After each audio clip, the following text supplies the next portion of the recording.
organization. The non-profit, founded by renowned chef Jose Andres, had temporarily suspended its vital food aid delivery operations in Gaza. Ohio State University has become the latest campus to witness protests against Israel's ongoing military operations against Hamas in Gaza. In a concerning incident in Woodstock, northern Illinois, 3 children aged 12 and 13 were injured when the minivan they were in rolled down a hill and into a concrete baseball dugout on Saturday morning. The children, along with one other, were inside the parked minivan when it is believed to have accidentally slipped into drive. Tesla founder and CEO Elon Musk met with Chinese Premier Li Qiang in the Chinese capital on Sunday, coinciding with the nation's car makers exhibiting their latest electric vehicle models at the Beijing Auto Show. The opinions expressed on this program are those of the host or guest and should not be interpreted as statement of fact. Independent fact-checking and corrections are encouraged. Can we get a cup of coffee in here, please?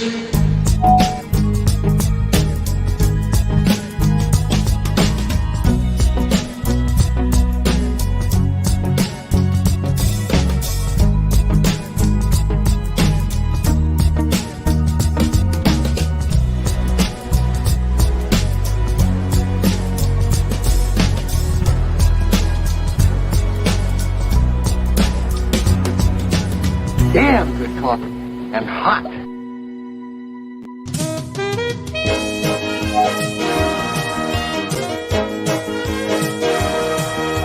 My dog is your mind's best friend. Wake up, America. You've got a dog that needs walking. That's right, sunshine. Just put on a big pot of strong coffee and get ready to type your little hate mail with your opinions about kumbaya and flat earth insanity.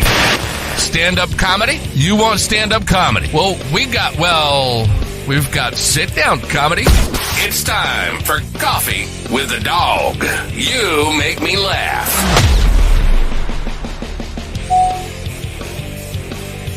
I have a little bit of argument. What they had under control.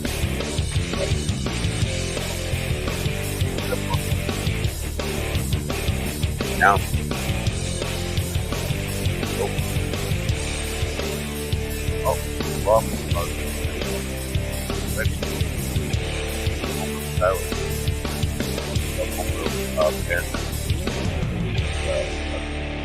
good morning, folks. It's Tuesday already. Man, it's just rocking in past, isn't it? Tuesday, April 30th, 2024. Not such a beautiful day here. I hope it's a beautiful day there. Listen, we had the perfect spring day yesterday. 72 degrees, no humidity, clear blue skies, and spring was here. And now we're back to a little bit of winterish stuff here in New York. About 52 degrees and cold and rainy. Well, 52 is not really all that cold, but it feels cold after a 71 to 72 degree day. And rainy. So I hope it's a better day where you are. And I especially hope you have no tornadoes. We have an author we're going to meet today who has written a book about Native American history, with a little bit of a twist to it, a fantasy twist to it. So we won't be singing one little, two little, three little books or any of that stuff today, much to GD's chagrin, because I know he likes to sing those one little, two little children's songs or whatever they are. The only issue I have today, I have a couple of issues I'd like to talk about before we bring the panel in. The Rogan haters the Rogan lovers are writing me hate mail now because of a video I put together that basically criticizing the format for Joe Rogan, because there is no real fact checking or no disclaimer on any of that stuff. So people are free to accept at face value everything Rogan says or his guest says without really critically thinking about it. And that was basically the gist of the thing. Now people are saying, well, who's fact checking you? I said, well, we do have a disclaimer up front that encourages people to do their own fact checking. But if you watch this program for even for like a day, you will note that people in the chat room are constantly fact checking me or disagreeing with me and bringing up, points of contention and disagreement. So we do have that. And I do think that now Rogan's not live, so that it's not necessarily an apples to apples comparison. But he could, when things come up that are really, really like, he comes out and says Ray Epps is a federal plan, and if you don't believe that, you're a fucking idiot. I think, you know what, some of that stuff you can go back and say, I made this statement. Maybe it's not true. It's really my opinion or any of that stuff before you publish it. Make it clear what's opinion and what's fact. That's not a fact. Anyway, it looks like our friend Steven is having some real issues back there. We'll talk about that when we bring him in. The last thing I want to talk about before we bring the gentleman in, Jerry Seinfeld. I hope he calls in today, by the way, at some point in the show. Jerry, call in if you're out there. I think he will call in to talk about this. Yesterday, he made a statement that the left has killed comedy on television, which comedy on television, as far as I did a little fact check myself, there are quite a few comedies on television today. The thing is, network television is not what it once was, especially when his show was on. But so there's lots of them. I don't know the quality of them because I don't watch television, but I know there's lots of comedy on television right now. But he also went further to say that Seinfeld could not be on television today. Think about that for a second. Seinfeld, maybe Jerry should stop and ask where those checks that he's getting constantly to increase his enormous wealth. Why he keeps getting those checks? The reason he's getting those checks is because Seinfeld is on everywhere at once. Every night in America and around the world, Seinfeld is playing on many different television channels. So to say that Seinfeld could not be aired today, and that's what he said. That's a direct quote. Seinfeld could never be aired on television today. It's like saying air could never exist in our atmosphere. Seinfeld is everywhere, folks. So when he says that, you have to say, what are you on, Jerry? I thought I was the guy smoking the white weed.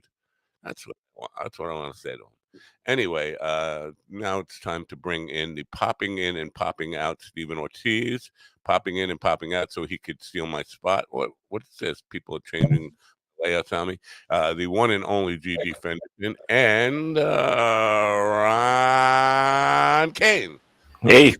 Good morning, gentlemen. Do I have a cup to point at or anything like that before we get started? Yeah, I bet you was going to swap your spots back. Because I don't want you to disturb me while I'm doing this. This is very important. I forgot about it. This is like Steven stealing my spot. So. Okay, here we go.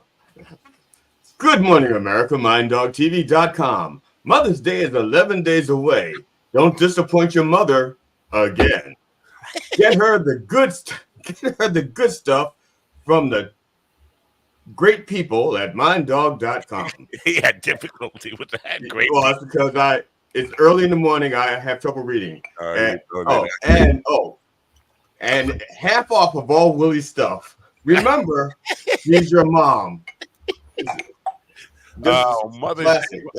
That's a classic. That's Beethoven. That's a classic. That's okay. Nice. Enjoy this. MindDogTV.com. Enjoy the suffering. Ron seems to be tortured by your little point at the cup appeal to capitalism every day. I don't know what that's about. What's that about, Ron? Why are you tortured by that? I don't know. It's just something I like to do, especially since Chidi's doing it.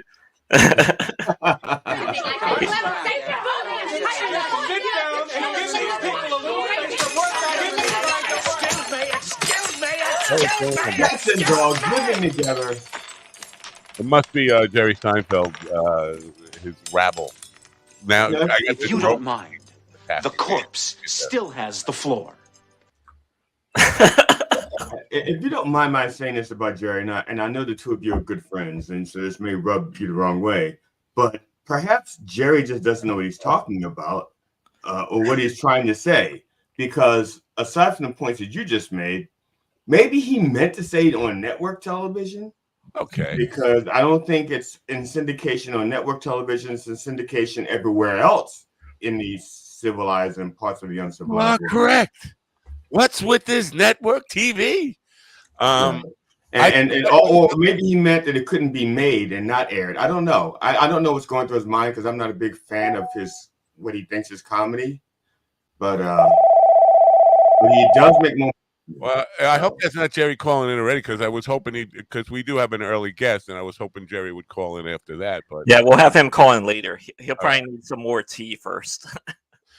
Yeah, you're probably right about that. He probably misspoke. He probably meant that it could not be made today, and network television would not invest in it today.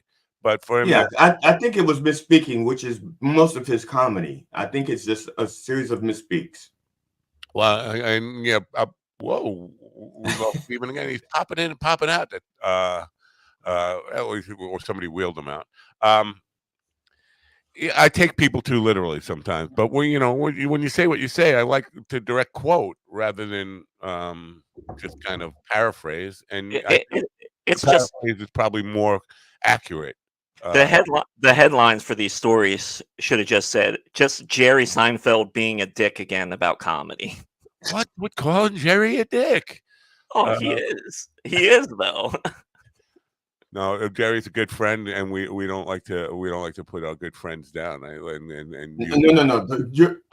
See, I didn't. Steve, you overstepped your bounds. This is my show now. Remember, no, no, but it's not that. No. Okay. By the way, Rosemary, you could get on Lydia and tell her to send that check. Okay. All right. Now, I'll call Rosemary today. I have to put like 2 seconds between it so people realize it's a two-name thing. How to succeed in business without really trying. That was a good thing. Yeah. That's what we need to do. We need to have somebody sing that, and it's obviously not me. Steven's gonna pop in and pop out again. He better not steal my spot. I'm gonna push this button. If he steals my spot, we're gonna go to his house. Oh. Well, at least he came in with blackface. What's going on, Steven? You're not there, but you're there. All right, we'll buy. I think it's his computer because when he does it on his phone, he just pops right into the show. Right. Yeah, but when he's on his computer, he pops into the waiting green room. That's not the Steven I know. Steven I know would be smiling. That one is, and he's frozen. That's the real Steven. That's the Steven that that's the one we don't know because he hides him behind his medication. Right. What does it say? Puerto Rico. It says on his hat. Yeah, he's Steve, appropriating culture. You could come on the phone if that will work better. I think he's appropriating his wife's culture. Yeah. You shouldn't steal her yogurt, Steven. Anyway, the other thing of the Rogan people, it's funny because I have a little video and it said nobody really fact checks him. Every once in a while, his boy Jamie will fact check him. But even when that happens, Rogan goes out of his way. He does backflips trying to rationalize the fact checking or disagree with it and say, "Oh, I don't agree with your sources."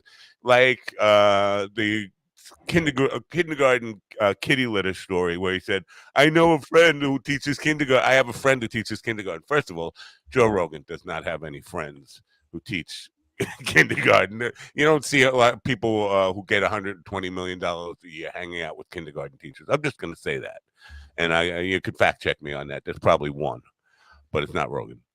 But when that came out and his boy fact checked him on that, he said, "But I know people. I know a woman that says this is true." Like he will go out of his way to really fight against a fact check thing. So That's all I was saying. Now they're coming out and saying, well, and then who's fact checking you? I said, well, I actually have a disclaimer on the beginning of the program that encourages people to fact check.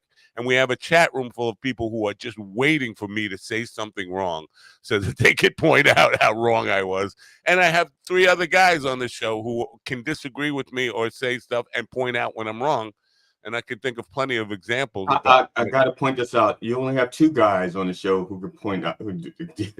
Right? 2 guys in a black circle. I mean, a white circle within a black box. Is that's modern art? That's modern art now. All right. And I do want to point out that what's his RFQ was on Bill Maher like last Friday, right? And Bill Maher fact checked him about something he had said like in real time. Bill Maher was like, no, blah blah blah, and RFQ says, well, people say, yeah, like, and that's I kind of lose my stuff when that is their backup. People say, you know.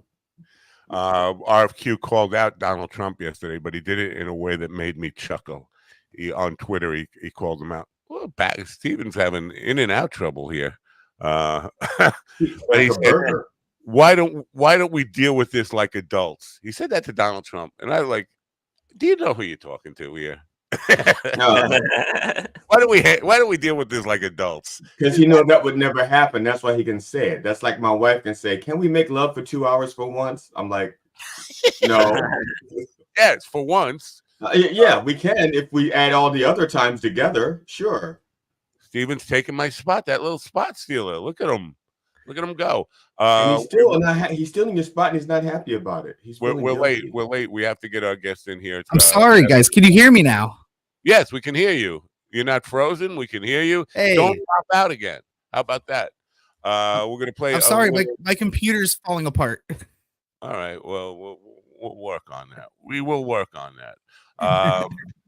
In video, where are you in video? I want to talk about in video because there are special deals going on right now with in video. You can get 50 minutes for free, 50 extra minutes for free when you sign up today using the link that's on MindDog TV. Check out in video, and please you don't do any video. Don't use it to do any videos about Taylor Swift or Joe Rogan because you're just going to get murdered on YouTube and I forget. I haven't touched my video in weeks.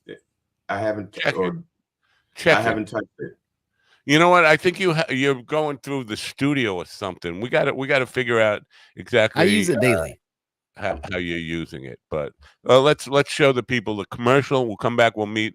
I hope I'm going to pronounce her name right. I think it's Leah Chaitin. She'll probably you're mispronouncing it. It's Joan Crawford. I can see it right there. It's spelled Joan, Leah. It's pronounced Joan. I think you're seeing the wrong thing. Anyway, let's look in video. Hey there, fellow content creators. Are you tired of seeing your YouTube channel growth at a snail's pace? Well, I've got some good news for you. InVideo is here to supercharge your channel growth. With InVideo, you can create eye-catching and engaging videos in a flash. Say goodbye to spending hours editing and perfecting your content. InVideo's user-friendly interface makes it a breeze to create professional-looking videos in no time. But that's not all. InVideo offers a treasure trove of customizable templates so you can easily tailor your videos to your unique style and brand. Stand out from the crowd and leave a lasting impression on your viewers. And the best part, InVideo is not just a video editing tool, it's a one-stop shop for all your YouTube needs. From creating thumbnails to adding subtitles, InVideo has got you covered every step of the way. So what are you waiting for? Give your YouTube channel the boost it deserves with InVideo. Join the ranks of successful content creators who have used InVideo to skyrocket their channel growth. Trust me, you won't regret it. I don't trust anybody. That's my problem. And I always regret when I trust people. Now, speaking of fact-checking, name a good network TV show nowadays. Though I think I said that. I don't know. First of all, can't speak to the quality, or that I don't think networks, depending on how you define network, a streaming network or that kind of stuff. Is that because the one our friend Matt Knudsen is on about the therapist? That's a really funny show. That's on Apple TV. Is that considered a network now? I don't know. I think when he says networks, I think he means the main terrestrial network. ABC, CBS. Those days are gone. That monopoly or triopoly. that's long gone. I mean, Fox started to make Fox Entertainment. This is not Fox News. Started to make a big splash in the 80s with Married with Children and Tracy Ullman and all that kind of stuff. So I don't. And once they got the money they wanted, they went back to schlock. Right. And what no one else talks about is, it used to be all those networks, and now it's down to like 2 huge corporations, maybe 3 corporations that own all that shit now. Because Disney owns part of Fox because of the last merger, and it's everything. And ABC, Disney owns ABC and part of Fox. And Hulu, they have a stake in Hulu. Yeah, right. Yeah, so it's Hulu is also part NBC ownership. It's all with ESPN and all that. Yeah. Yeah. So it's also I think what Ian is nowadays, and I think most comedies will come on at night, not days, because daytime is like for soap operas maybe. Nowadays, that's a cliche or phrase from my days, which are like olden days. Olden days. Back in my day. That's why I think he means now and nights and not nowadays. Also, I think the only really good comedy in the evening programming during prime time is on Fox News. I think that is the only real comedy. It's time to move along and meet our guests. How about that? Let's see if we do this first and get Ron out of my spot. We'll see what happens here. Now he's probably going to steal our guest spot as soon as I bring her in.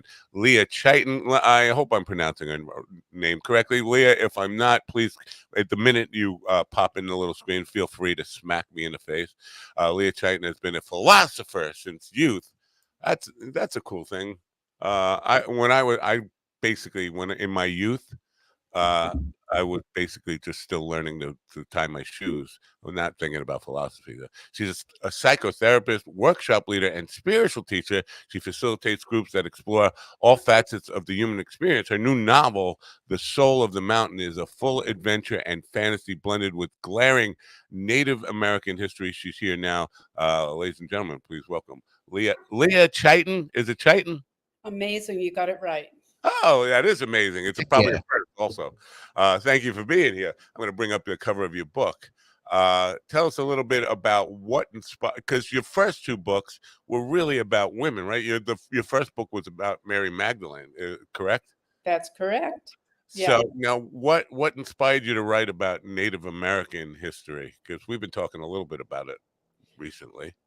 Well, to be honest, I didn't go looking for it, but it came to me in a vision, believe it or not. I was just sitting around sunbathing one day, and I saw this young Native American boy on a horseback just kind of cross over my mind and give me a wink, cross over the other way, give me another wink, and I knew he was telling me something. Was it the whiteweed? It was the whiteweed, wasn't it? Yeah, I'm sure. It's always the whiteweed. Yeah. Well, the whiteweed is for passengers loading and unloading only. Could have been. Now, of course, Freud would want to know what kind of horse was he riding, and was the young man naked? It had to be a white horse, right? It had to be a heroin. No, that's heroin. Pinto horse. Now, because when we say Native Americans, what the hell happened with Ron up there? When we say Native Americans, that encompasses a lot of different people. Tribalism, but also lots of different cultures within that. Did you identify who exactly you were writing about, and did you do a deep dive into all those different possible cultures? Well, the next coincidence showed me which tribe it was. And that was. We want to hear about it now. We're on this trip with you. Come on, take us. Right, yeah, let's go. Take it with me. Take it with me. Here we go. So I met this just by coincidence. I think it was at a party. a man who was a great musician, actually, and he was telling me that he was cutting a record or CD, I don't know, whatever it was in those days. It was a CD, and it was me. Was it CD? Thank you. Thank you. I knew I recognized you. But anyway, he was cutting a record with some Native Americans from the Pine Ridge Reservation out in South Dakota. So I said, okay, clue number 2. So it turned out to be the Lakota Sioux out in South Dakota. Wow. Yeah. This is pretty interesting. You say incredible musician as well. He was full-blooded Lakota Sioux? He wasn't, nor am I. Oh.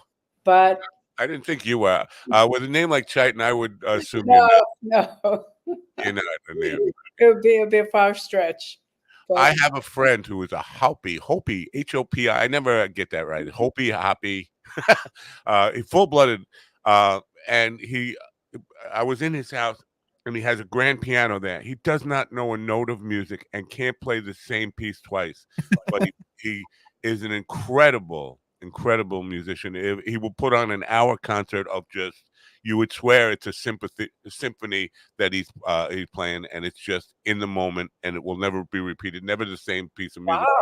Wow. Incredible gift for just attacking is the best word I can describe it, a piano. Anyway, now the book itself is it's a fantasy. Explain to me how you mix Native American history with fantasy and hold the story together in that way. Well, it's partial fantasy and partial reality. So it blends both.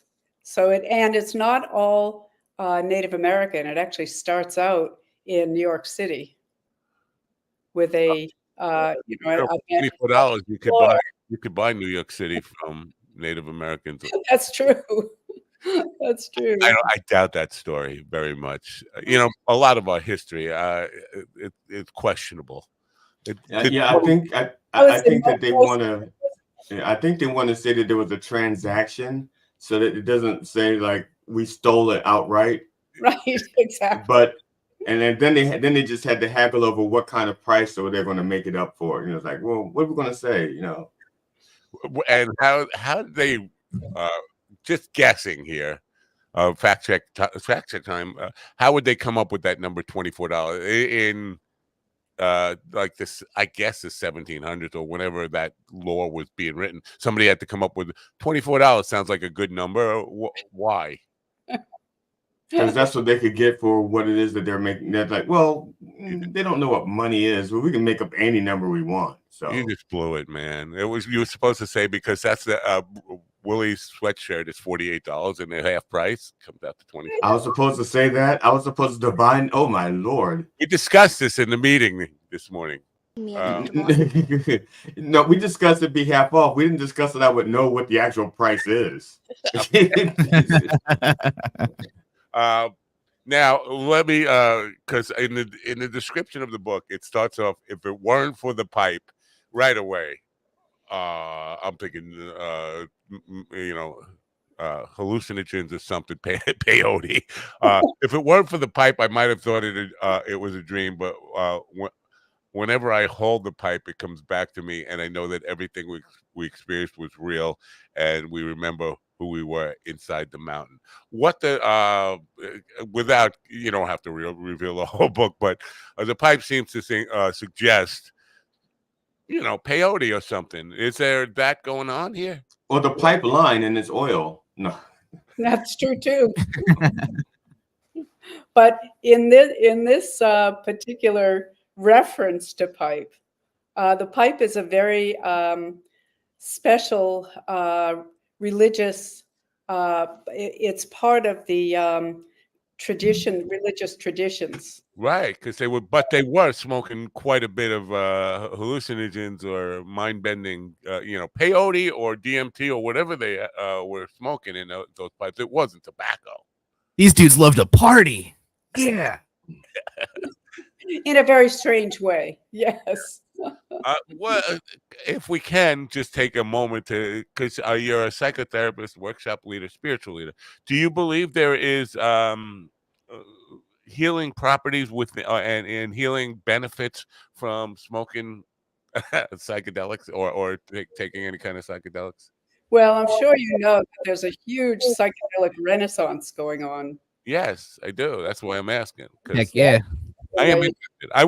I have not tried DMT. Listen, my youth was spent experimenting with everything psychedelic wise, but I, haven't done it in a very long time, almost 40 years now, somewhere in that range. Well, at least you think it's 4 years because you just took some yesterday and time just flew. It was in May of 1989, but so that's 35 years. But I am interested in DMT really because I'd love to try it. that all the others don't, which is a short trip instead of a long forever trip. I'm just curious your position. Do you find that the experiments or the idea that psychedelics can be beneficial to mental health is that a valid area of experimentation and therapy in your view? Absolutely, absolutely. And as I say, there's been a renaissance going on. Like anything else, people can abuse it. Yeah. But have you ever done? Put you on the spot here. Have you ever done any psychedelics? Are you talking to me? Yes. Yes, I have. She's on it right now. It's like, are you talking to me or is that my hand? No, she's right now. It's one of the weirdest trips I've ever taken. I'll tell you that. Generally, I can hear my hair. I can hear my hair growing. Yeah. Generally, we are the ones tripping out, and when the guest comes on, but that's fine. It's true. Are you in South Dakota now? Me? Yes. Oh God, no! I'm in Portland, Maine. Oh, Portland, Maine. Wow. Yeah. I'm sorry. That's what I have family up at. Well, my family's in Central Maine. Winslow, Augusta, around there. Winslow in Arizona. In where? Arizona. He's Winslow. There is Winslow. That's right. Yeah, they can have the same name in a lot of places. Now, GD brought up this idea, and I think I read somewhere in the book synopsis here about the land being stolen. And while I agree there was a genocide and people were absolutely murdered over land, I don't know if that the land being stolen from the native people is an accurate way to describe it. Do you get very much into that whole political part of the Native American? They have an absolutely right to feel victimized and the victims of genocide. But I'm not sure the land, because they didn't feel like they took ownership of the land. Land was not something to be owned in a lot of the cultures. Just curious about where your stance is on that, or do you even go anywhere on that? I do it symbolically, which is where the soul of the mountain comes in. You want to hear that story? Yes, please. All right, I'll tell you that story. To enlighten us and talk to us, so I don't have to keep talking. All right.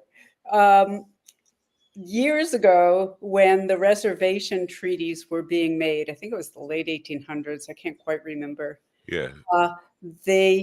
In the reservation that is now in South Dakota, that includes many different Pine Ridge and other communities, there was a mountain in the Black Hills that was very sacred to the Lakota and other tribes. It was very, very sacred, kind of like people hold our churches or synagogues. It was, they did ceremony there. They went to pray. They did vision quests. It was where they considered it the mother, where creation was born. And that was originally part of their reservation treaty. The U.S. government was kind enough, I guess you could say, to include it within the treaty boundaries, the reservation. Before they broke the treaty. Yes. And then what happened? Gold was discovered in their hills. And suddenly the U.S. government decided, well, we'll take that back. Yeah. And gave them free blankets instead. Yeah. Hey, it gets cold. Pretty much. Yeah. So Cuddle with gold bars, you know. I had to Yeah, chuckle but, a little bit. yeah, but you use those blankets, you get cold, you stay cold for a very long time. that's true. That's true. Yeah. So that became the core. You don't know that till the end. So I'm giving away a little bit Well, about. don't be giving away the end here. We got. I know. People have to read it, but that's Spoiler alert. soul of the mountain. All right.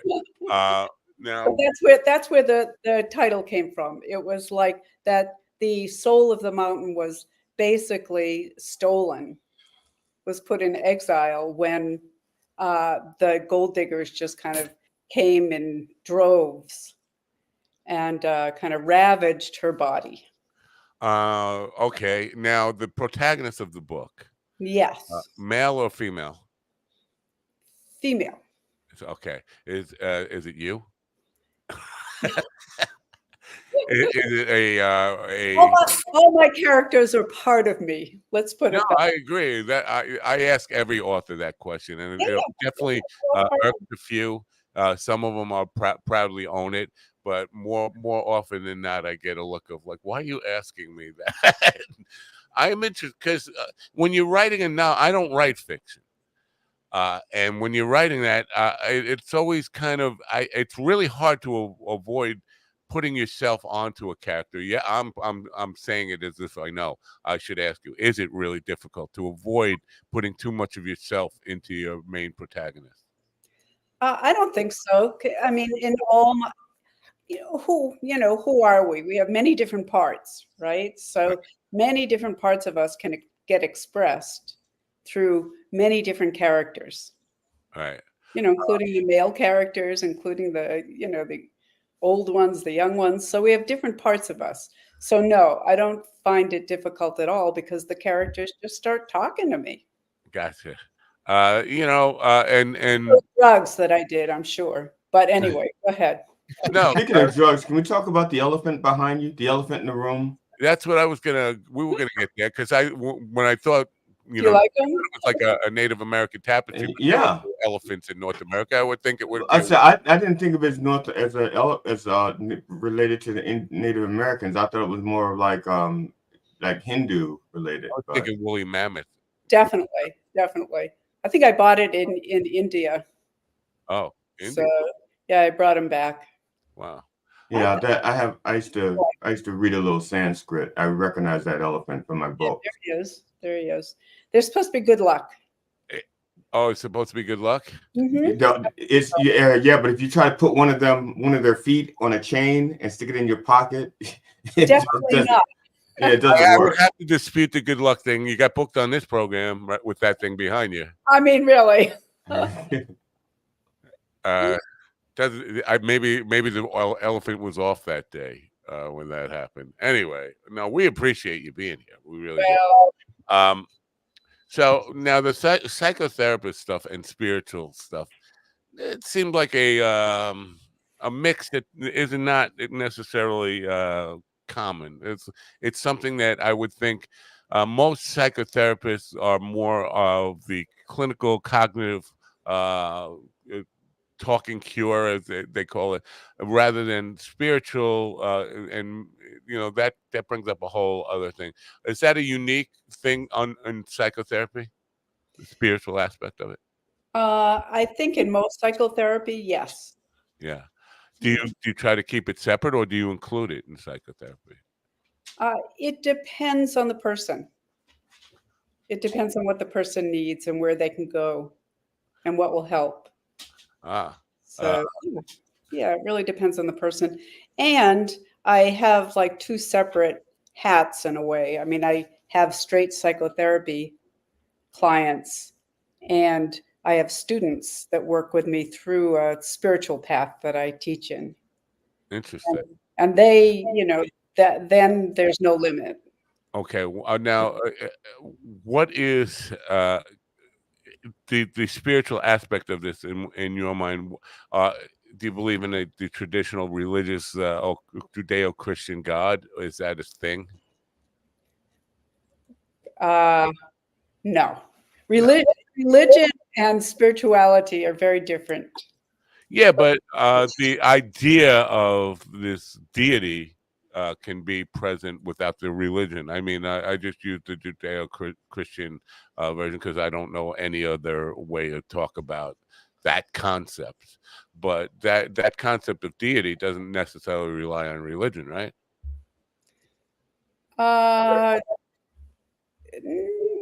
Depends what you mean by deity. I mean, Like to one. me, yeah. Well, in Christianity, it's three, but three as one, which is really confusing. But yes, but you're right. This is the biggest problem we have with talking about this stuff is defining it. If you can't define it, we can't really have a conversation on common ground about it. And I think that's the biggest problem with when we talk about these things. Carl Sagan was asked about it. Do you believe in God? And he said, "Well, define God." There's probably 8 billion different definitions for God right now on the planet. Exactly. So to me, if you reify anything, if you claim like this is it, then I'm out. I cast, I don't play the game. It's such a great mystery.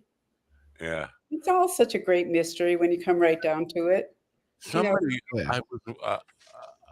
I saw somebody on YouTube saying, somebody asked him if he believed in God, and he said, "What does it matter? Doesn't matter at all?" That was the Reverend. He said it on Sunday. You heard him say it on Sunday. That really? Was I sleeping? Yes, the Reverend said that. Yes, All right, I knew it was on YouTube. That's yes, it was on YouTube, and the Reverend said it. He said, and his answer was, "Does it matter?" Because I was just trying to remember what I heard about it. Tell me what I heard him say. Oh, okay. Yeah. Now I do have a question because I was. You're not going to tell me before you ask your question. Sure. What he said was, it doesn't matter. What matters is that there are consequences, regardless of what you believe, as far as faith goes. He says God may not be, God may not be real, but consequences are. See, this is why I like the Rev better than you. It's a cool thing. Now you have a question. Yes. I was back in the day when I used to study, I guess, world religions and metaphysics. I studied basically along the lines of a Theosophical Society for the most part. So I was just wondering if there's like a school of thought, even if you don't adhere to it, that kind of, because I don't adhere to their practices as much as they were like the verbiage that I learned to speak metaphysics in. So what was your time? What did you use to learn to speak in metaphysics?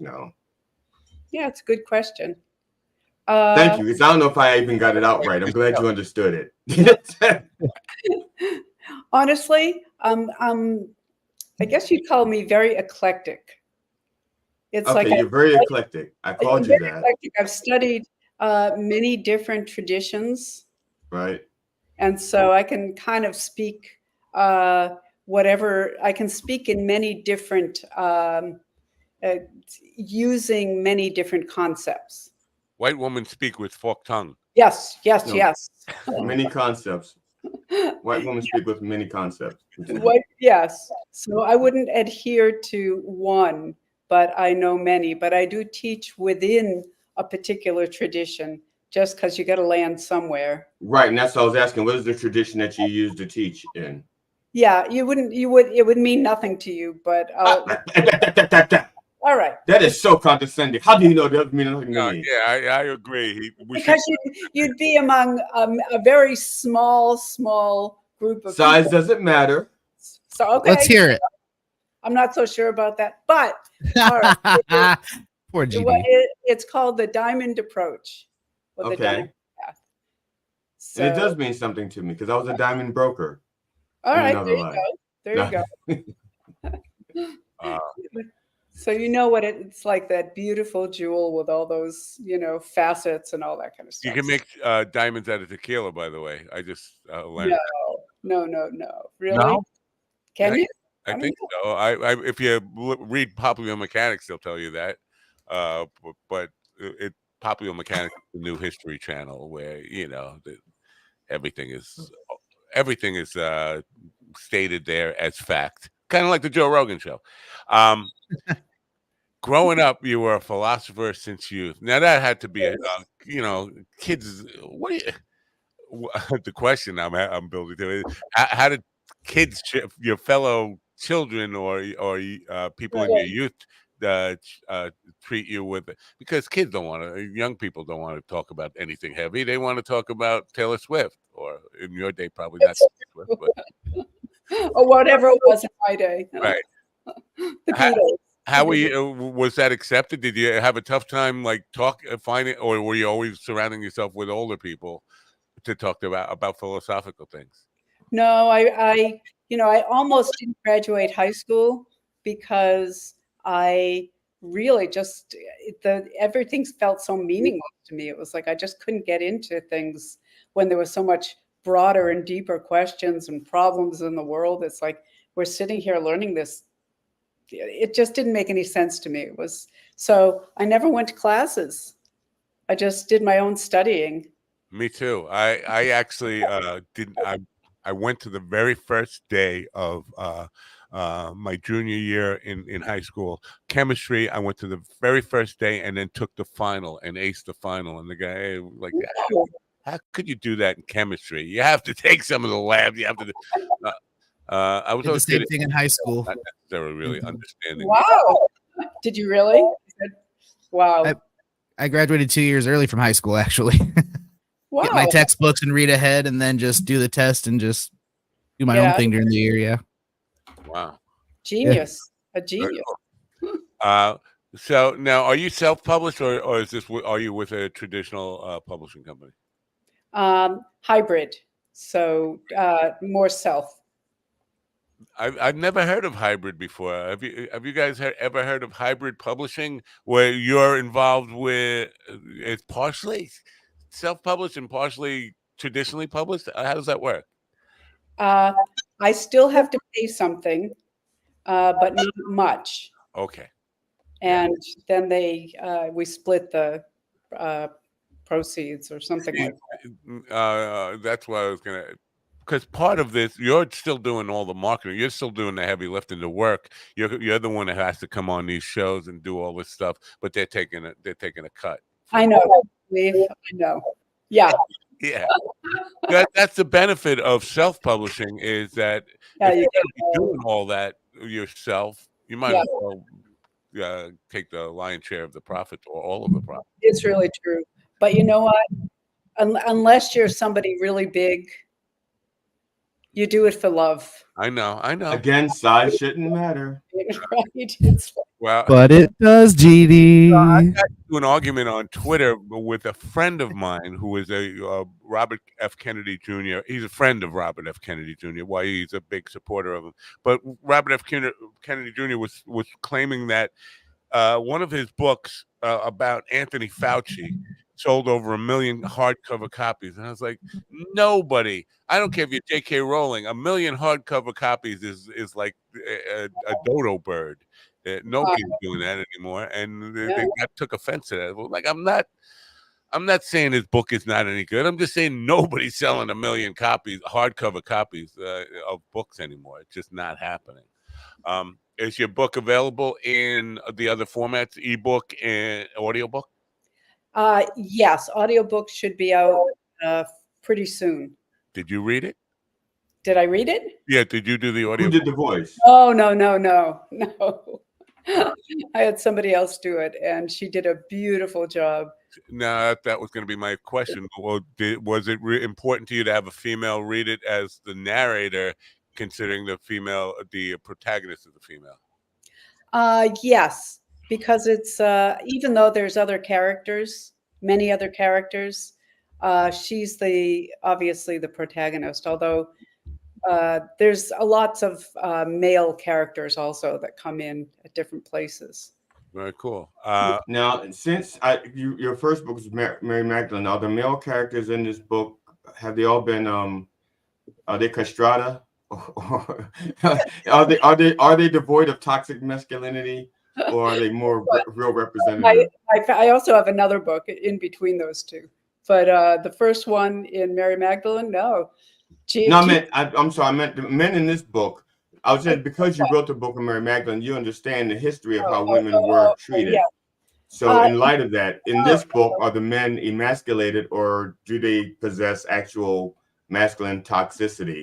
Toxicity. No, my favorite character in this book is Roy Rogers, who is not really Roy Rogers. He's a Native American, but he likes to kind of throw people off with the name. He's got a good sense of humor. Let's put it that way. Roy Rogers. He rides a Harley, and he's got, he dresses like a cowboy, but he fools people with his kind of easy demeanor. Does he sing songs? He doesn't sing songs. That's one thing he doesn't do. But that would really fool people. What'd you say? That would really fool people if he pulled out an acoustic guitar and started singing. It would. Name one Roy Rogers song in Mr. Ink Spot. Happy Trails. Happy Trails. That's it. That's the only one. That's it. You know that. You asked me to name a song, I named the song. I know. That's the only hit he ever had, I think.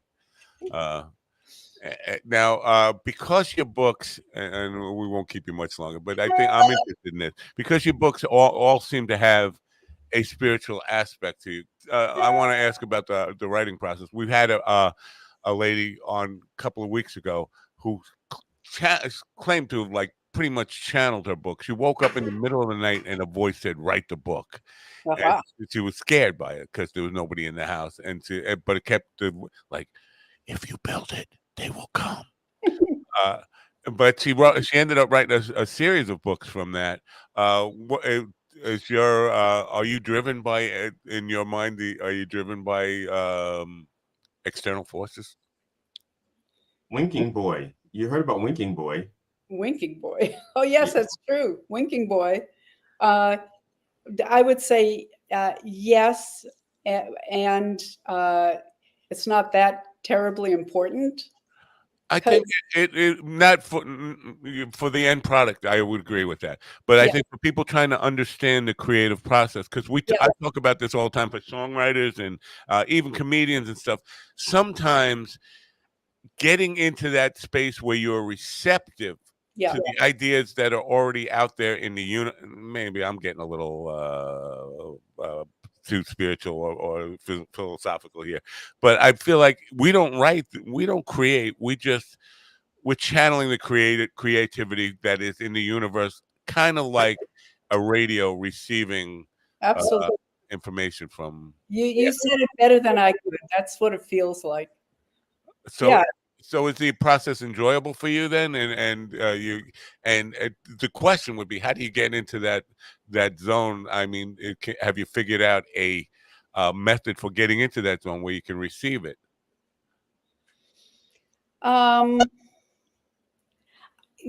If something's going to come through, it's going to make itself known, for starters. There are so many people that struggle with that, though. I have a friend who's been playing guitar for almost 50 years.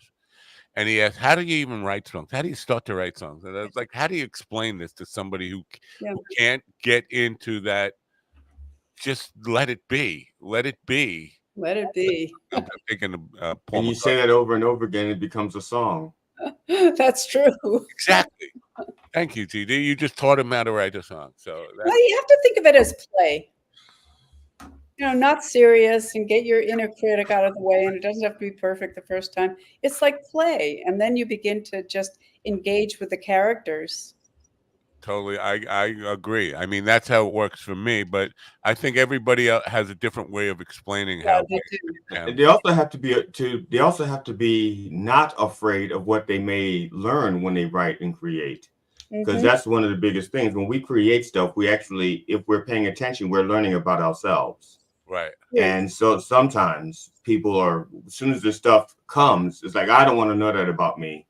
And they block it off, and they can't write a song. They can't write a poem. They can't tell a joke because they're starting to learn something about themselves that they really don't want to learn. Right. Yeah, I think that's true. The more open you are to just exploring your own psyche. We've got a collective consciousness. So whatever is in any one of us is in all of us. Yeah. And you're right. If there's something you don't want to see. I mean, my second novel was a lot about hatred and forgiveness and I had to write about some pretty seedy characters. So is this your first marriage you're writing about? No, I'm just kidding. No, just no. This is the second one. Second one, okay. Third. Yeah, forgiveness is a big thing. And yeah, so it really. I think a philosopher wrote that on a T-shirt. Forgiveness is a big thing. It's Hey, one of the best today, along with some Mother's Day T-shirts that we will be having available at minddogtv.com, where you can get a replacement cup if your handle broke off. Get your merch. Yeah, all that stuff. Now, speaking of selling and capitalism, we're back on the capitalism trail. This book, although it's a spiritual book, can be bought for actual money, gold bars, at leahchaitonauthor.com. The book is called Soul of the Mountain. It is a bit of fantasy, a bit of Native American history, and it's been our pleasure to speak this morning with the author, Leah Chaiton herself. As we say, Leah Chaiton sells the book. She didn't sell her soul. Not yet. If you want to hire him as a marketing director, he's available because he's going to be out of a job in a few minutes. Because I need real money. I need to make money. Real money. He needs to actually get. I can't even buy a cup. I have to hold on to this one until I can get a replacement. He can't even. You guys have cups? Our own store at a discount. He has to pay full price. Oh God. Well, it's been a pleasure, my friends. Thank you for being here and enjoy your day. Thank you, Leah. Take care. Bye for now. Good luck with the book. Bye. Let me change the format here and remove the book and all that kind of. No, these spot stealers. I don't get the book out of here. Do anybody remember how I get the book out? That's how I get the book out. I was going to say you touch it. Yeah. Interesting stuff there. Because, this whole idea about stealing the land, we forced them on. The only reason we had reservations is because we didn't have the actual complete cold-heartedness to do a final solution and eliminate them all. Andrew Jackson would have been a modern-day Hitler and eliminated them all. I think he was. Well, that's because we were.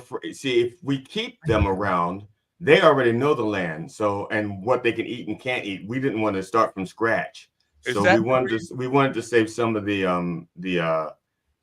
past knowledge. And once we got the past knowledge, it's like, okay, you're gone. We'll move along. So why do we still have a few of them left? A couple million of them left? Well, now it's a matter of let's gotta have something to exploit. Somebody to work the door at the casino or something, or somebody put their name on a casino. If they got rid of all of the things they hated and feared, eventually they'd start to hate and fear themselves. So they'd have to keep those things around. And that eventually happens. History. Well, I think it happened long before white man was even here, or Europeans even came here, because that's kind of what I mean by nobody owned the land. There were tribes, and they used to kill it. Comanches were probably, they talk about the Apaches. Comanches were really brutal to other Indians. Worse. If they had the arms, they would have been worse than the Europeans. They would definitely if they had a Second Amendment. If they had a Second Amendment right to bear arms. Exactly. I think humans are great at killing each other. We're great at destroying ourselves. We're number one. We're number one. We are number one. You're like doing a Daniel Tosh on me here now. USA. USA. That's my point. It's not an American thing. It's not a white European thing. It's a human thing. This idea of killing people, and it wasn't always necessary for the land. It's just because you're different than me. Your culture's slightly different from me. We need women. The American way is you almost make them obsolete. Then you have a conscience. And then you're like, oh, now we have to save you. But the thing is, we have a way of killing. I mean, we kill off people the old-fashioned way, bang. but the thing is now that it's the ideologies that people are trying to kill, and the way you kill ideologies is with capitalism. You minimize it and make money off of it, and that's how you kill the ideas. I don't know if there's not a little bit of redemption in what you guys just said. I have to think about this, because the way Ron described it, and the way you described it too, we get to a point where the masses are doing evil things, but there is a voice of reason that comes to the rescue sometimes and says, "Wait a minute, what the fuck are you doing?" Until that voice of reason is threatening what they really want, and then that voice of reason is gone. I was hired by a company to find out why they were hemorrhaging money, and I took the task, and then I went to the meeting, and I told the 4 partners, I said, "Okay, I know why you're hemorrhaging money. You have all this money coming in, but somehow you're not making any money." And I said, each one of you has been skimming off the top, thinking this little bit won't hurt. But when you combine your total skimming, it's hurting the company. And they went, "Wow!" And then they fired me. Well, there's a couple of things there. First of all, you're hemorrhaging money because you gave money to a guy like me who really. Well, I did. That was the other thing. They offered me too much money, and actually took less money than what they wanted. Well, I know you guys never watched The Godfather, which you're all going to hell for, by the way. There's a special place in hell for you for not watching The Godfather. But Mo Green says to Mike, "You think I'm skimming off the top?" When Mike is making an offer for his casino. And he said, "No, I just think you're unlucky." But the truth was he was skimming off the top. But you don't say that to a guy like Mo Green, which is exactly my point here. If I had a well, the thing is, they hired me when they hired me, I told them one of the things they were going to get is honesty. I was not going to sugarcoat it, and I was not going to lie, and I don't care about saving my job. I was here you hired me to do a job, and I did it, and it costed, they fired me. I told them. So many questions here. Our guest today is the financial advisor, G.D. Fenderson. Right there, CFH, Chief Financial Hack. Yeah. They all were taken. They were all skimming off the top, but they agreed to hire you. I guess the question in my mind is they thought that you would just find out about the other guys and not about me. Each one thought they were there. Each one thought they were the only one skimming, and so they thought that the problem was because each one thought that they were the only one skimming, and it was just a little bit, so nobody's going to notice, and the other ones didn't notice. And the other thing was that, so what they thought is that they were mishandling, they were underbilling contracts, or they were, they thought it was more like a paperwork issue, because they contracted their services out, and they thought it was a redundancy issue. It was crazy, the theories they came up with. And I told them not to tell me their theories. I said, just let me investigate. Just let me do my job. Wow. And I told him the first thing I was going to do is I'm going to save you money. I'm not going to do it for that amount of money. I said, I will take less money because you hired me to find out where the money's going. So don't overpay me more than I'm worth. This is what I'm worth. This is what I'm going to find out for you. And in about 3 months, I found out what was going on. And 3 months and 2 days later, they fired me. Wow. Right. And they kept skimming, but now it was out in the open, and so the company went into bankruptcy, and they had to sell the company. They couldn't even own the name anymore. It was the guy, the company was named after him, and he had 3 partners. He even had to sell his name. He could not even open another company under his own name anymore, because it went chapter. They had to invent chapters for what that thing was. Did. Named Nate Kelp. I'm just. No. Actually, I remember the last name was Jones, because I don't want to say the name of the company. That wasn't a amazing name. I know. This is a shame you can't even use the name Jones. You're such a bad businessman. You can't use the name Jones. All right. Now, I want to hire you to find out if Stephen Ortiz or Ron Kane is skimming off the top from this program. There's a top to skim off of? Yeah, really. What the fuck? It's skimming off the bottom. Where is this bucket of money? Please show. Yeah, I need to know where this is at before I can even start to skim. I didn't say money. I said skimming.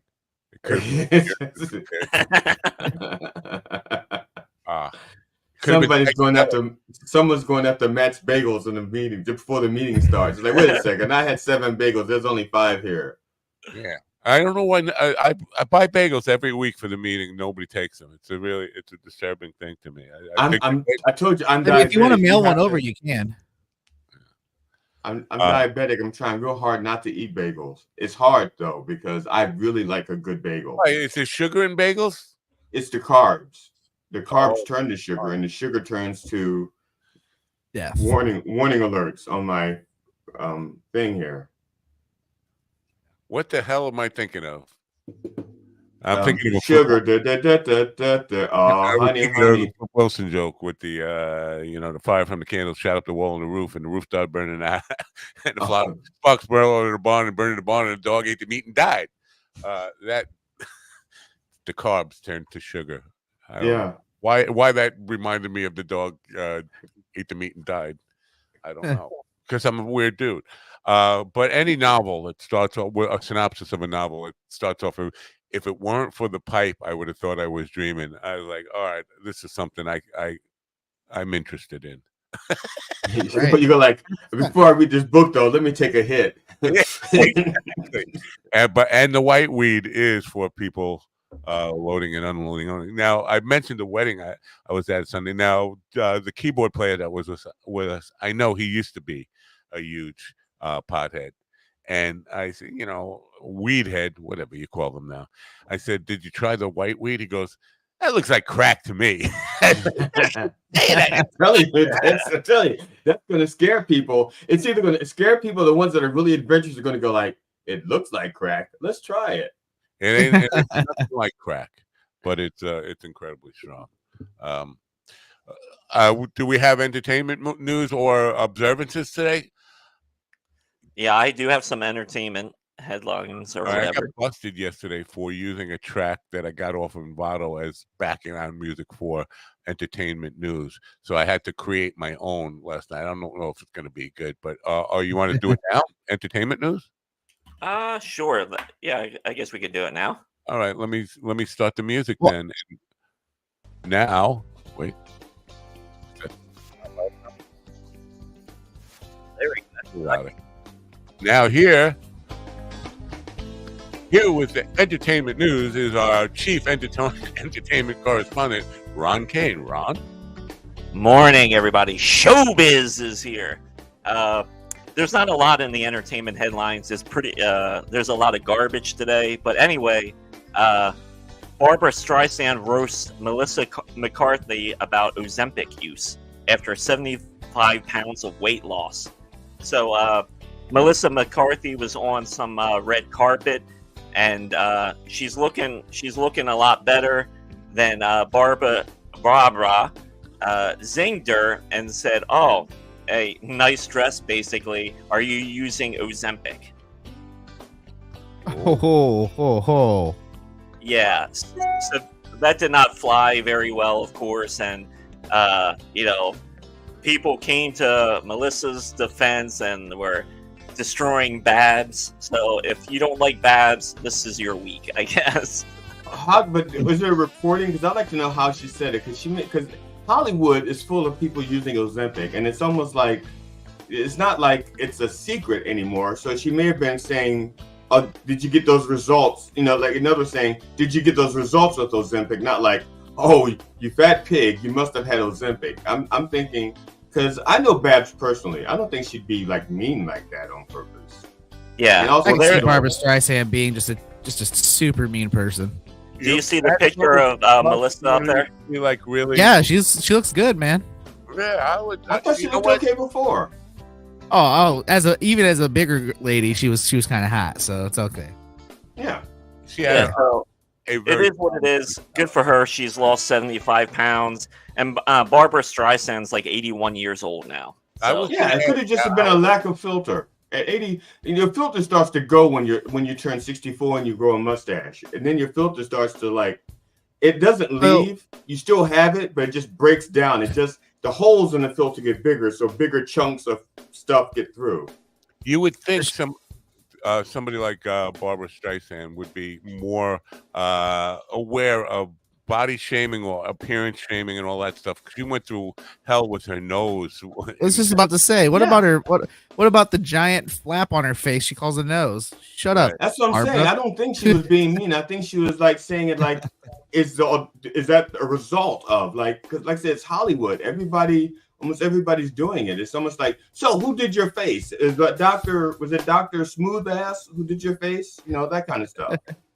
Yeah, I'm kind of with GD on this. I mean, she's 81. We're just lucky she didn't say anything racist. Yeah, I mean, she could have said, she could have said, how many small children did you have to not eat to get that size or something? You know, she could have said almost anything. Wow. How'd you get that colored person metabolism? Unfortunately, yeah. I just got to notice that we're having issues on Mind Dog TV's Facebook page. Maybe if I reconnect there. That's a shame. Let me unconnect and reconnect and see if that works. This is a StreamYard stuff. It's not on us, ladies and gentlemen. We apologize for that, but it's the same with our Bluetooth vibrator. You know, disconnect, connect all the time. It's a pain in the ass. I was just about to welcome into the audience here a celebrity who is watching on Mind Dog TV. Maybe she made it shut down. Kira Sedgwick, who is married to Kevin Bacon. You know, Kira. Yeah. But not Michael. No, not Michael. She's married to Kevin Bacon. Yeah, the movie that she's in with Travolta. That's a spiritual movie. Isn't not a phenomenon? Oh, that was like Phenomenon. Phenomenon. Yeah, she had a series on one of those other networks, not the big three. A detective type series stuff. Very good. She's very good. I actually like that movie. And as a matter of fact, I think she makes shampooing a non-attractive man's head so sexy that it gave me hope. Right. And a hard on. She was watching on Mind Dog TV's Facebook page and shared it this morning. So that's cool. We got cool people watching the show. That means that's pretty neat. Kevin, that's what and you can bring your pet goats on. We can talk about pet goats. And does this mean we can officially count ourselves in of 6 degrees of separation of Kevin Bacon? I was already there. Did somebody not watch the Reverend's show on Sunday? He did that very thing. Stop stealing his bits. No. I think 2 people definitely didn't watch, and 1 person didn't listen. Apparently Kira watched it, and that's why she's connecting now. Thank you, Kira. Or they were watching with the same audio difficulties that I had and didn't bother fixing it. I enjoy it better with the sound off. Well, while we're talking about movies, the next headline here is, I'm not sure if you fellas have heard of this movie, but Megalopolis, I guess that's how, Megalopolis, Francis Ford Coppola's new film has just been screened. And if you don't know anything about this movie, the biggest thing about this movie is it was self-financed. It was like $122 million. He put up his own money for this, mortgaged houses, everything, because he wanted to make this movie. This is like his opus. It sounds like a reboot of Metropolis so far. Yeah, well, it's about a architect who wants to rebuild New York City as a utopia after a devastating disaster. Metropolis. Yeah. Kind of. I'm sorry, you get that much money, that much talent, and the best you can do for $120 million is reboot Metropolis. Good God, man! If you want to waste your money, buy my book, buy my movie. Waste your money with something, and also do some what's it called? Reparations. Shit, that's not what I was looking for. Affirmative action. That's what I was looking for. Right, Some affirmative action. Definitely agree with you on a couple of things. That buying your book or buying your movie is definitely a waste of money. I think we're totally in agreement there. But you gave us the age check on Barbara. What's the age check on Francis? It's got to be like 90, right? What? Yeah, that's a look that up. In 1971, 72, it came out. So in 1970 and 1971, he was already making The Godfather. He was not a kid. He's got to be in his 80s. I'll look right here. Let's see what happens here. It says he is. Where the hell is it? It's funny. Sophia Coppola plays the baby in The Godfather. She's getting christened. And while I was watching it with my wife, I was like, that baby is a director on her own right now, but she's also 52 years old. Yeah, he's 85 years old. 85. Wow. He was pretty young when he was doing The Godfather. Good for him. Yeah. Our final entertainment headline, entertainment, is Netflix is working on a new live-action Scooby-Doo show. Oh no! Stop, Ron! Stop them now! Stop them! He can't. Yeah. He's not in charge. And when that news dropped, Matthew Lillard started trending because they want him in the movie since he was kind of killed off in another movie like Five Nights at Freddy's. So Now, it's didn't they? Who just did Velma? I mean, because they just did. Was that was on HBO or Max or something? Or yeah, the Velma cartoon. Yeah, no, it wasn't a cartoon. I didn't think. I thought no, it was it's a live cartoon. action. It was a cartoon. And then it's also that show's also making headlines pretty big. Now, here's a little trivia for you, and Steven probably doesn't even know who this guy is. Anyway, who played Shaggy? Who was the voice of Shaggy? Oh man, I actually knew that. Kasem. Oh, yep. Ron, our show business guy, of course, gets it right away. Showbiz! Oh, because I was going to give away all the Willie merchandise that's in the show to the winner who guessed it right, but unfortunately, it was. Yeah. Oh my God, Matt! I'm so happy you're going to do this because I got approached yesterday about children who visit airports and they're very underfunded. They need shirts. They need hats. Please call someone today and help a child that's living at an airport. For just $50 a day, you can help a shivering child. Yes. It's fun. Now, I don't know how many of you've ever had to. I used to play a basketball league years and years ago. And when the league ended, I had all of these shirts from the league left over, that were in my drawer that were not going to be used anymore. And so my mother-in-law at the time, not my current mother-in-law, but my mother-in-law at the time, they collected charity. They did charity work and sent clothing to Africa. The same people where they send when they have the NBA championships, they make the shirts for both teams as if they won. Right. And then the team that doesn't win, those shirts get sent to Africa as well. So like there are all these kids wearing these like shirts, championship shirts for teams that never won championships. Yeah. What a weird way to call them losers. So I had my basketball jerseys, all the jerseys with my number and name on it, sent to Africa. And then once they did that, I started watching every commercial about starving children in Africa, just looking for my name.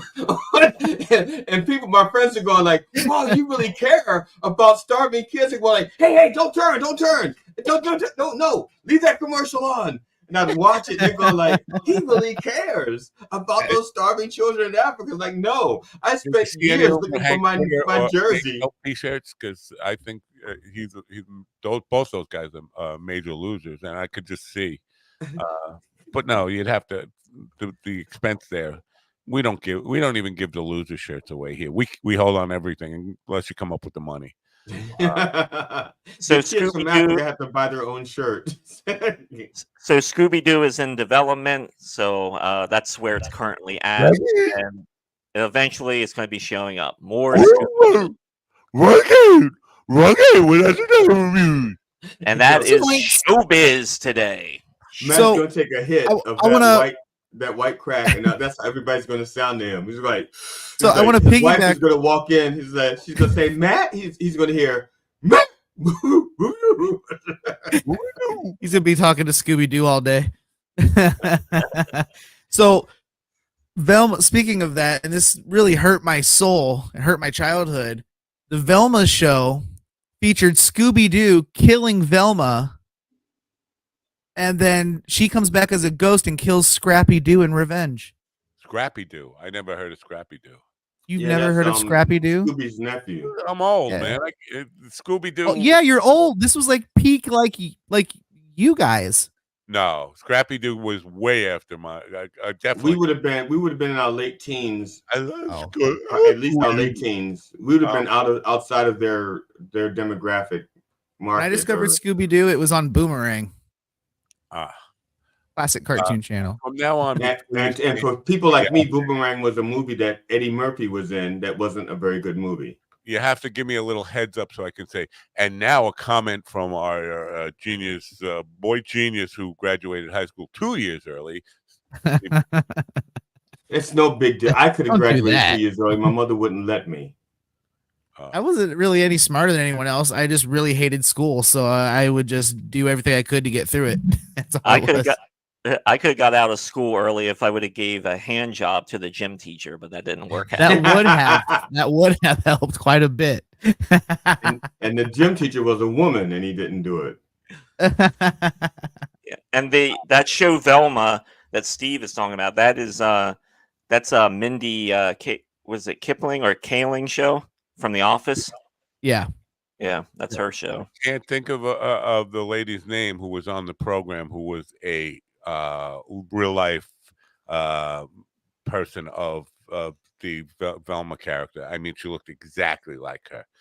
She was a violin player, and I can't remember her name. It will come to me. But she said she was her name Robert Taylor? No, Carl Mann. Was her name Carl Mann? Yes, her name was Carl Mann. Okay. She said people stop her all the time. I think she goes out of her way to kind of wear Scooby-Doo type of stuff, but she got the hair and the glasses and all that stuff, and she definitely had the look. That people stop her in public all the time. She got the look. She got the look. Now, I'm stealing this this day in history. You know, yesterday was a big day in history, April 29th. There were lots of things that went on, including Adolf Hitler and Eva Braun getting married on April 29th. Happy anniversary. April 30th, Hitler killed himself. So the day after he got married, he killed himself. Now this just goes to show you marriage is not for everyone. So they got married. They got married for the insurance. Well, it's either that or like, what did she say? I guess. Something. I think Hitler had performance issues. He'd rather kill himself than try to have sex. That's why he was such a mean dictator, because it was all about the penis. He couldn't get it, and he just took it out on everybody. Either that or he just realized this is why I never got married. Man, she's nagging already and didn't stop nagging. Like, the minute you say I do, I mean, I do means I do nag. You get married. She's like, stop the Holocaust. I'm like, blah, blah, blah. She's going. You said we're going to Poland for our honeymoon. We can't even get into Poland. Now, I'd like to know, please fact check me on this, because nobody is saying, well, did he really kill himself? But this is a big conjecture in. Yeah. And did he really kill himself, or did he take a U-boat full of methamphetamine and cocaine to South America? Which I'm fully convinced he did not die that day. How based on? Based on no body. The skull fragments that they had tested. Nobody. The skull fragments that they had tested with ancestors of his, and there was no match. That's because they were testing the wrong skull. They were testing Ava's. I've heard that they lost his skull completely. So I don't know. I've from what I've heard, I've not heard anything positive. And then when you look at the pictures of the supposed body that they had pulled out of the bunker, didn't look much like him at all. So. All right. We just heard from our Stephen Rogan. Stephen Rogan, thanks for calling in. Now, you know what? I'm open to it. But so what do you think happened to him? You think he went to South America, Argentina, wherever? What do you think? I think he took a deal and took off.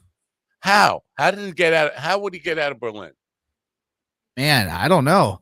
But I mean, well, think about it. If everyone thinks he's dead, shaves the mustache, takes off. Or you think he would shave that mustache? 100%. Why would you keep the one thing that everybody knows you for when everyone's looking for you? You're breaking my heart here. Well, not like your mustache, that Burt Reynolds type deal. I love that. It's just not. Porn. I think it's just like any other conspiracy theory. It's just guys that have probably given up on life, and they want him to be alive, kind of just like Elvis. They want him And to be alive. Hold on. I It's don't just want like him to be Elvis and P. alive. Diddy. I just feel Let me like he just say was. he's not alive. Even yeah, if well, yeah, at this point he's not alive, but they still like for the conspiracy theorists to fully come, he would need to be alive. I think he'd be like 130.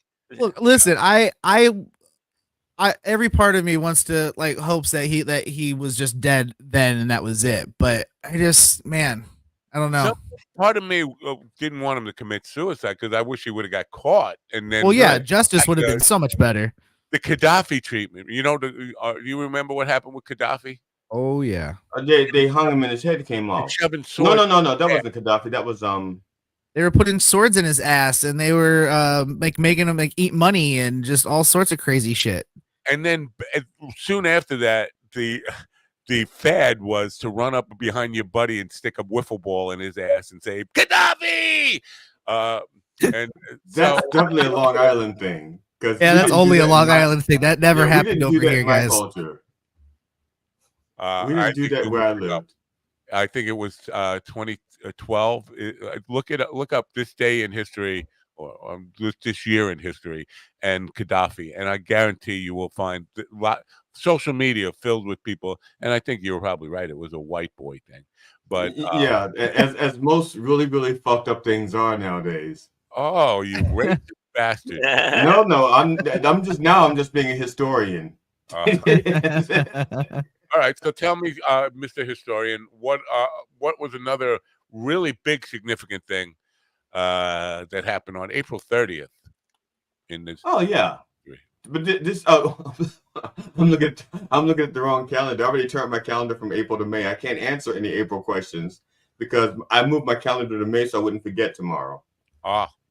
I can't answer any more April questions. The fall of Saigon. If you were old enough to remember 1975, which Stephen is not old enough to remember, 1975, but the end of the Vietnam War, which was like the most shameful thing in American history as far as, hey, we didn't win, we lost. How? Wait a minute, we lost to Vietnam. We're a superpower. We got to keep saying we're a superpower. We can still call ourselves a superpower, right? We lost. Well, first of all, they never really called it our government didn't say we lost. I think they said we had a draw or we claimed victory anyway, but yeah. Yeah, it's a loss. It's a loss. Where we run away. Remember, what was it in A Fish Called Wanda when John Cleese was trying to torment Kevin Kline's character, and he goes, "Vietnam, they really kicked your hide, boy." He was trying to... Right. Kline was going, "We didn't lose Vietnam. It was a tie." It was a tie. Yeah, sure. Otto. That was Kevin Kline's character's name was Otto. Right. Louisiana Purchase was completed on this date in, what was it, 1803. Wasn't Washington inaugurated soon or this day? Huh? Wasn't Washington inaugurated on the 30th? His first inaugural address, actually, in 1789. Yeah. George Washington gave his first presidential inaugural address, and he basically said, "I got wooden teeth, and I slept everywhere," and that was it. Ivory. The entire speech. He didn't have wooden teeth. 1993, Monica Seles, tennis star, stabbed on the court. I think it was at the U.S. Open, maybe not the U.S. Open. But big tournament, some crazy stalker ran out of the crowd and stabbed her. Yeah, they went Tanya Harding before Tanya Harding went Tanya Harding. Right. Indeed. Well, it's right around the same time, right? There was a thing, I guess. Well, no, because the Tanya Harding thing. Tanya Harding was Nancy Kerrigan was attacked, but Tanya Harding paid for it. I think this guy was a free agent. He wasn't paid by any. I don't know. Well, I thought Tanya Harding just kneecapped. You think Tanya Harding just wanted to start playing tennis, and she figured? No, I don't think she was behind the Monica Seles thing. I think Peter Sellers was behind the Monica Seles thing. Not Sellers, Seles. Yeah. Yeah. I don't want people getting mixed up thinking the Pink Panther Actually, technically, Pink Panther was a stone, not a detective. And most people don't realize that the Pink Panther was not Clouseau. It was actually a stone, a diamond. Yeah, Kerrigan was attacked on January 6, 1994. Oh, so it was a year later. So maybe it was a warm up for Harding. Maybe she was practicing. Like that's what I was saying. I was Kerrigan before Kerrigan. It was like a spring training type of yeah. thing. Let's see if we get in shape for attack. And did Tanya Harding cause the insurrection on January 6th? Conspiracy theorists, think about it. I'm thinking about everybody. A lot of people were carrying lead pipes on that day. So she kneecapped Trump. On this day, who would really want to be Trump's vice president, knowing that he tried to kill his last one? Yeah, that's a good point. Good point. But heard brought up before. And there are people actively trying for it, but why? Well, I mean, every person that gets a job with him is like the lower rung on the ladder. He never goes up. It's always down. It's like, can I get the guy on the bottom step of the step ladder this time? Can I get the guy holding the ladder? Can I get the guy who the ladder is on his feet? Can I get the guy who? Yeah. All right. One more bit of this day in history. In 1997, Ellen. Remember Ellen? She had a comedy show. Of course, this was before the left killed comedy on network television. She was in a show called Open House with a woman who eventually played Chandler Bing's girlfriend or something. Right. And she had a kiss. She came out on it. They kissed a girl on network television. Everybody was so outraged that there was a lesbian kiss on a prime time. I think it was ABC. Yeah, I vaguely remember that. Like people were upset, and it was Captain Kirk and Lieutenant Uhura all over again. Right. Yeah. Well, I can remember like when Sinead O'Connor ripped up that picture of the Pope on Saturday Night Live, and people were upset. And I was a kid. I was like, "Who gives a shit? I don't care." I didn't get that either. Pope. It wasn't the actual Pope. Said something about that. He had a big thing about it. Like, I ought to rip her nuts off and shove them down her throat. Wow, that's a neat trick. You should have let him. She should have let him do that. I think that would have been bigger headlines than her ripping that picture of the Pope in half. Yeah. They gave her all sorts. They gave her all sorts of shit about that. Then years later, you find out all those priests are diddling the kids. So which one's worse? Yeah, dude, it's. I think pictures of the kids being diddled would be worse. Pope is full of shit anyway. I mean, that wasn't the cups. The fact that they were the Catholic Church is one of the most corrupt mafia-like organizations in every aspect of their dealing. Every way. I think the diddling was part of her. It was included in the package of ripping up the Pope's face. Do you think Bo Diddley resents having that name now? Yes. 100%. No question. No question. I don't think he does because he's dead. Oh well, that might prevent him from caring a little bit. Yeah. I don't know. I think that there's like a place for people like Bo Diddley in the sky. Great people who made an impact in my life as a musician. All right. Or in the ground. I remember his one-hit song, "Happy Trails." That was after smoking the pipe. Hey, do you need to run the news? The second? Yeah, news? I do need to run the news. I just want to briefly. I was just about to say that. Well, we'll do it after. Good shit, Ron. As Ellen is making a comeback, I'll play the news because definitely have to do that. Our friend Alan Edwards is here with the news. Alan. In the headlines, there was a story I'm definitely going to want to comment on, but here is the full package. Alan, call me.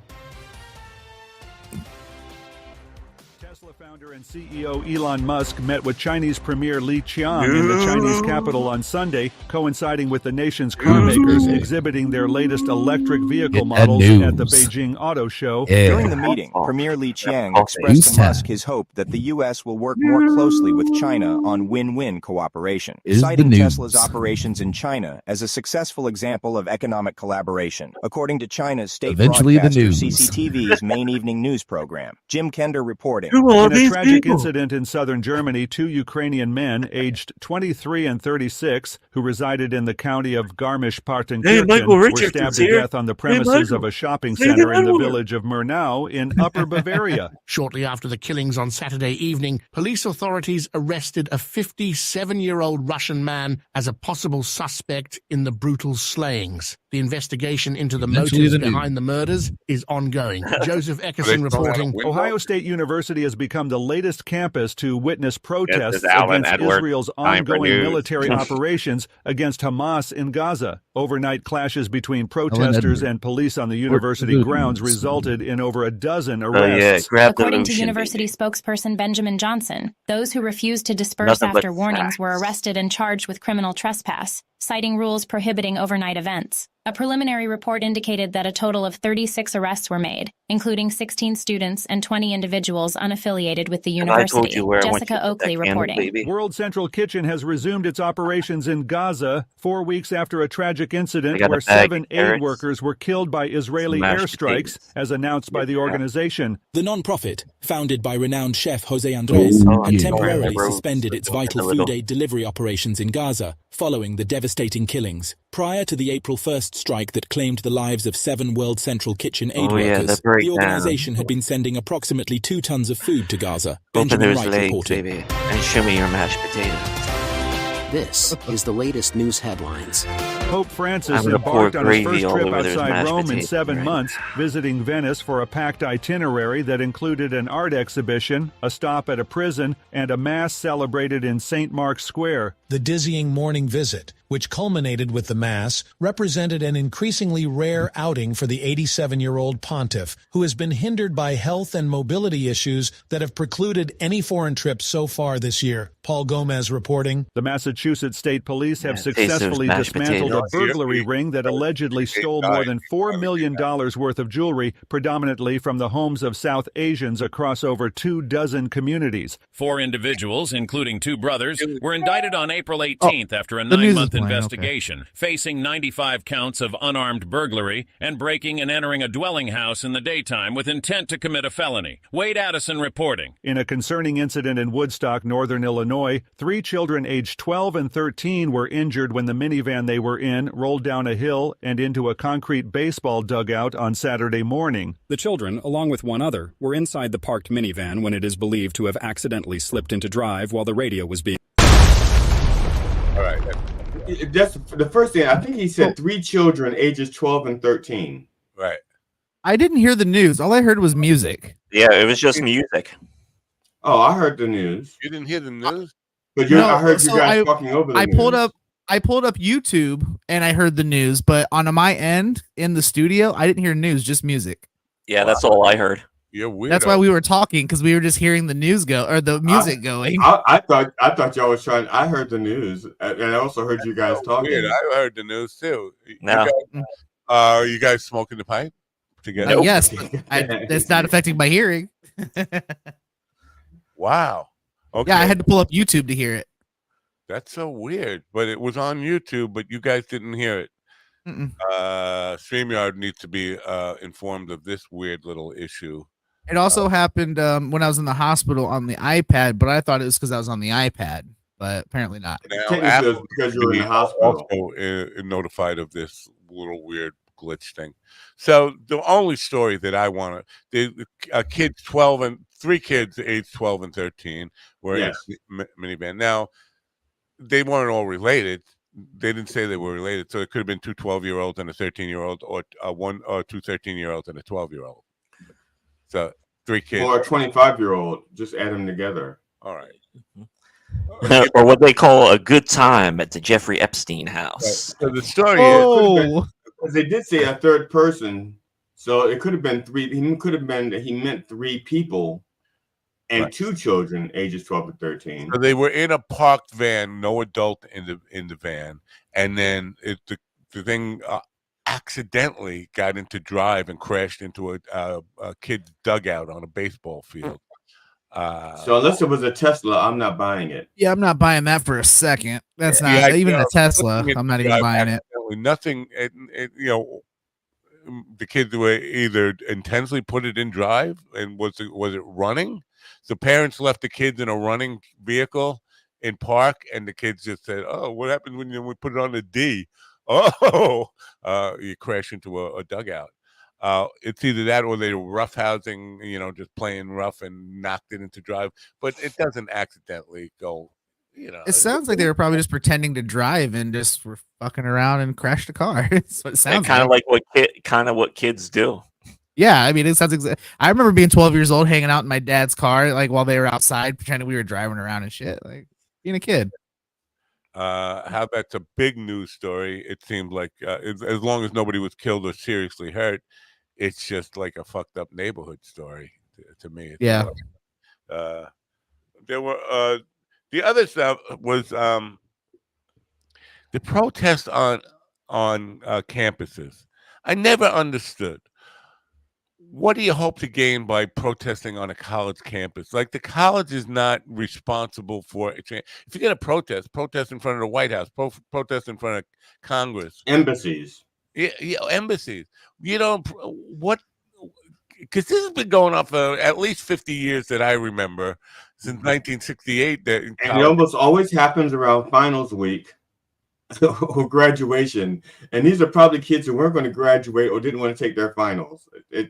I'm sorry. If I were a parent, when it happens, they come back from spring break and don't want to go back to school.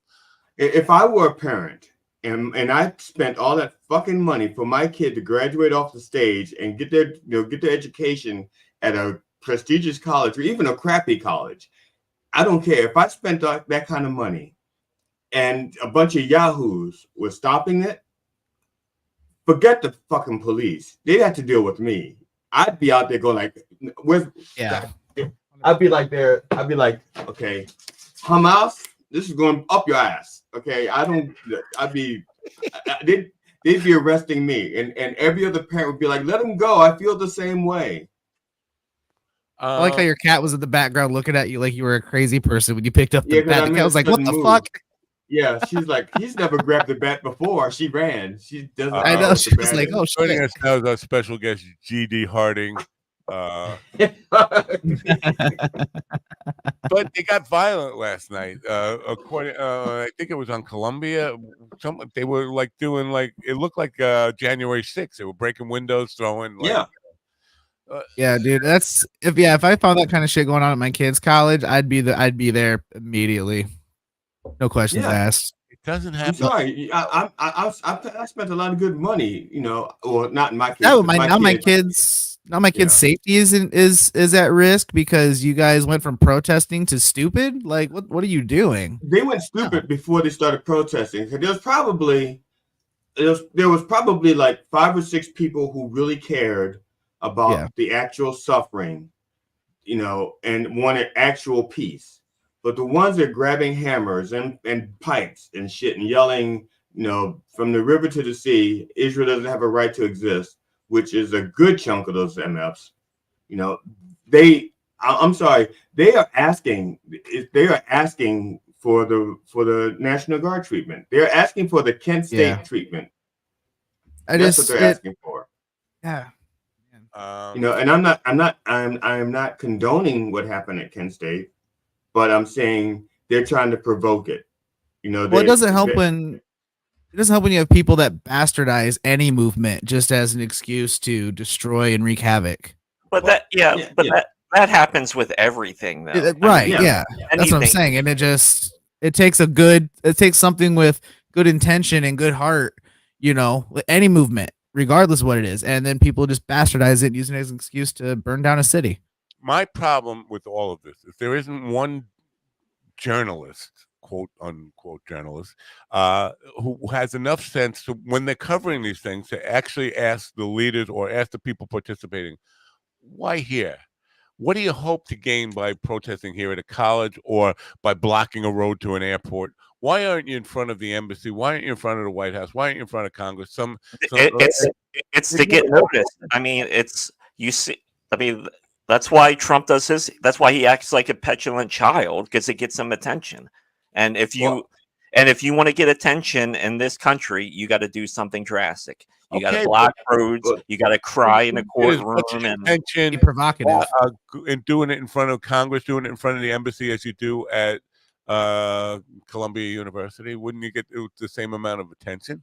Or not? Well, and Antonia Hilton went down into the pits and was talking to the students, and aside from the fact of the diversity, which is one of the things I think she was trying to cover it in a positive light, but one of the things that she notices is that there is no structure as far as leadership. There's like many groups that are down there. You know, they're not of like mind. Right. You know, they're just of like location. But the other thing too is, go ahead, Ron. The whole work is that now people are just talking about these protests that are happening on college campus.